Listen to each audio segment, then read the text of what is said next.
ایک بہت پیاری حدیث میں آپ کو سناؤں۔ حضور اکرم صلی اللہ تعالیٰ علیہ وسلم فرماتے ہیں کہ رب تبارک و تعالیٰ اپنے ایک بندے سے سوال کرے گا کہ میں بھوکا تھا، تو نے مجھے کھانا نہیں کھلایا۔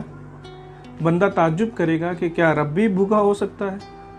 وہ پوچھے گا اپنے رب سے کہ میرے مولا، تو سارے جہان کا پالنے والا ہے، تو کیسے بھوکا ہو سکتا ہے؟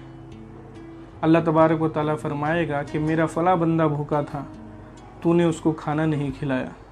اگر تو اس کو کھانا کھلا دیتا تو اس کا ثواب مجھ سے تو پا لیتا۔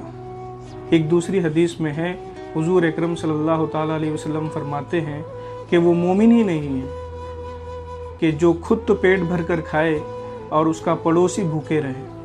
کیا اس حدیث پر عمل کرنے کا وقت نہیں آ گیا ہے؟ آپ حالات کو جانتے ہیں، پورے ہندوستان میں لاک ڈاؤن ہو گیا ہے، لوگ اپنے گھروں میں ہیں اور کچھ پیسے کمانے کے لیے نکل رہے ہیں تو پولیس کے ڈنڈے کھا رہے ہیں۔ ہندوستان کا ایک بہت بڑا طبقہ ایسا ہے کہ جس کے گھر میں 2 وقت کی روٹی اسی وقت بنتی ہے جب اس گھر کا فرد باہر جا کر کمائی کرتا ہے۔ اب ایسی صورت میں بہت سارے لوگ اس قدر پریشان ہیں کہ وہ نہ کما پا رہے ہیں اور نہ ان کے گھر میں 2 وقت کی روٹی بن رہی ہے۔ لہٰذا ہر اس فرد پر جسے اللہ تبارک و تعالیٰ نے مال عطا کیا ہے، ان کا فرض منصبی بنتا ہے کہ وہ اپنا مال ایسے لوگوں کی خدمت میں پیش کریں۔ ہمارے اسلام نے تو ہم پر زکوٰۃ فرض کی ہے، یعنی ہمارے مال کا 2.5% حصہ ہم پر فرض ہے کہ ہم غریبوں کو دیں۔ اب کچھ لوگ یہ نادانی کرتے ہیں کہ وہ مال نکالنے کے لیے رمضان کا انتظار کرتے ہیں۔ یہ بات بالکل صحیح ہے کہ رمضان میں ایک نیکی کا ثواب 70 گنا ملتا ہے، لیکن وقت حاجت کسی کی حاجت پوری کر دینے کا ثواب بہت زیادہ ہے، اس سے رب تبارک و تعالیٰ راضی ہو جاتا ہے۔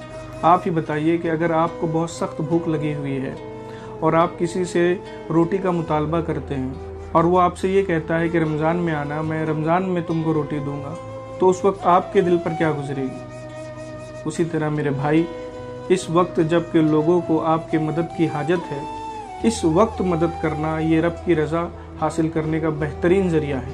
لہٰذا رمضان کا انتظار نہ کریں، بلکہ آپ سے جس قدر بھی ہو سکے غریبوں کی مدد کریں۔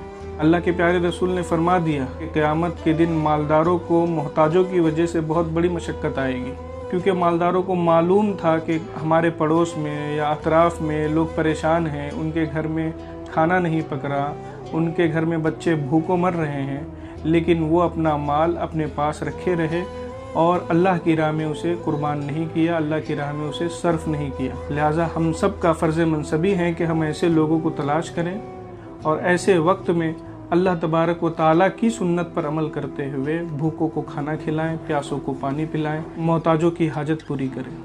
اور اگر آپ نے ایسا نہیں کیا تو یقیناً قیامت کے دن آپ کو اس وجہ سے بڑی مشقت اٹھانی پڑے گی۔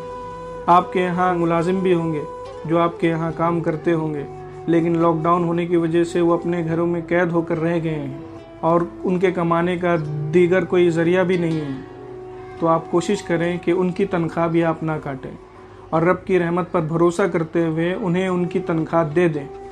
انشاءاللہ اس سے آپ کا مال کبھی بھی کم نہیں ہو سکتا، یہ بڑھے گا ہی، کیونکہ اس سلسلے میں حضور اکرم صلی اللہ تعالیٰ علیہ وسلم نے قسم کھا کر فرمایا ہے، 3 مرتبہ قسم کھا کر فرمایا ہے کہ میں 2 لوگوں کو تلاش کرتا رہ گیا مگر مجھے وہ 2 لوگ ملے نہیں۔ ایک ایسا آدمی مجھے نہیں ملا جس نے کسی پر ظلم کیا اور وہ اللہ کے پکڑ سے بچ گیا، اور دوسرا وہ آدمی بھی مجھے نہیں ملا جس نے اللہ کی راہ میں مال خرچ کیا اور اس کا مال کم ہو گیا۔